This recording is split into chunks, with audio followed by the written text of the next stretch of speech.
with that shit. Do disco fool.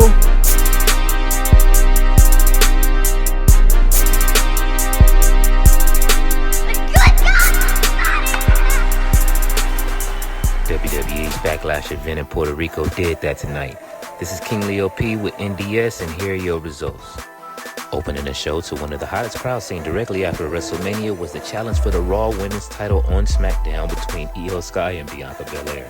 Legit surprisingly, the crowd was behind Io Sky to the shock of the champion. Acknowledging the crowd's position, Bianca showed a more vicious side to establish the crowd her dominance and why she is the Raw Women's Champion.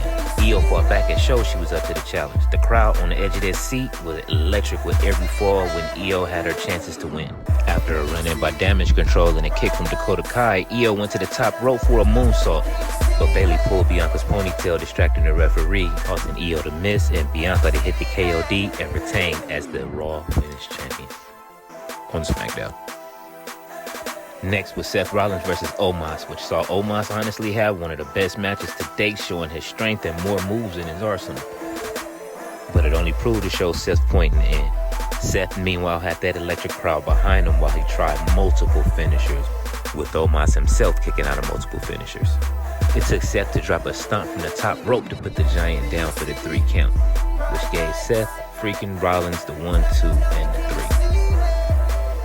The following match was a triple threat between Bobby Lashley, Bronson Reed, and the U.S. champion Austin Theory. This back and forth had 2 monsters standing in front of the U.S. champion and his title. This really makes me like Austin Theory a lot more looking at it, because now I get to see him really fighting to hold on to his chip.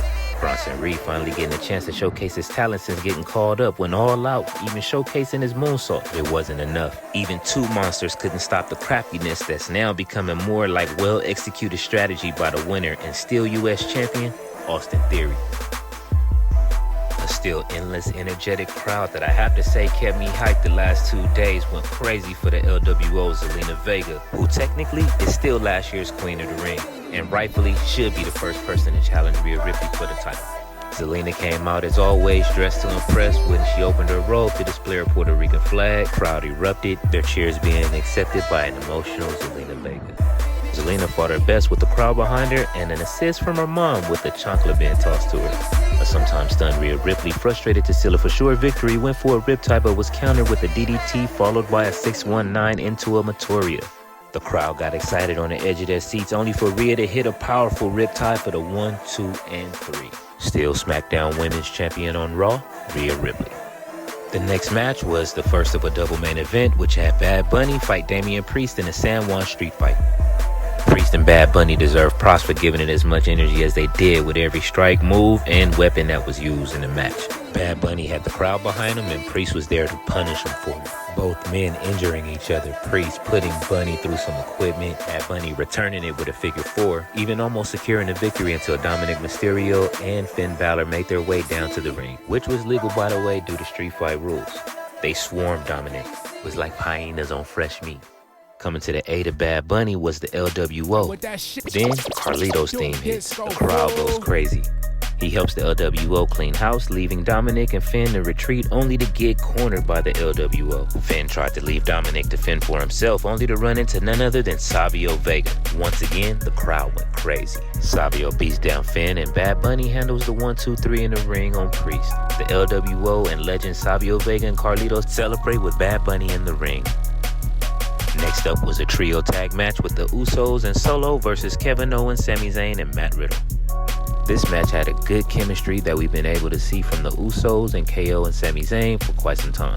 But there was an X factor to this match. His name was Solo Sikoa, whose main focus was delivering the victory. No emotion, no feelings, just dominate. The emotional pull of the story between the bloodline pulled everyone's attention in. Jay gets hit by an exploder from Sami, but fights back and yells at Sami about what's going on in his family. Tired of emotion, Solo tags himself in. Jay tags right back in, letting Solo know he's Lil Bro. Not just Lil Bro, but his Lil Bro. Not him, probably referring to Roman. While they argue, Sami hits Solo with a haluva kick, then follows up by serving Jay with 2. Almost pinning Jay, Solo breaks it up. Solo thought about attacking Jay for being unfocused and emotional, but catches KO before he attacks. Solo turns back and grabs Jay about to hit him with the Samoan spike until Sammy returned and was taken out by Jay. Out of nowhere, Riddle hits Jay with a bro Derek, but miss seeing that self-tag from Solo to Jay. Solo with a spike to Riddle. Winners, the Bloodline, with a lot of issues. Jimmy stands between Solo and Jay, trying to get them to celebrate the victory as Solo contemplates what to do, but roars and lets out his rage instead. Still, we wait for the return of the Tribal Chief to see what he thinks about this whole thing. And now we've reached the second main event of the night, Cody Rhodes versus Brock Lesnar. This match started off hot with Cody getting right to it with Brock. Brock eventually caught his stride and took Cody to Suplex City at the request of the fans a couple of times. Cody finally fights back and tosses Brock into an exposed turnbuckle from a previous match. Brock is bleeding everywhere. Cody hits him with 2 crossroads only for Brock to keep kicking out. Cody then hits Brock with a Cody cutter, goes for the win only to get locked into a Kimura. This is where Cody displays his understanding of wrestling through his generational inheritance.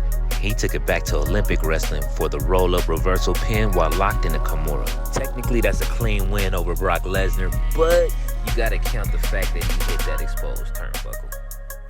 But come on, it is Brock Lesnar. Like, you know what I'm saying? Everybody gotta have some kind of cheat code against Brock Lesnar. Anyways, that's a wrap from us for your Backlash review at NDS. Y'all have a good one. And remember, we are not a dirt sheet. I mean, we might watch dirt sheets every now and then, but that ain't us in it. But probably like a lot of y'all out there, we do support Wrestle Talk. All right.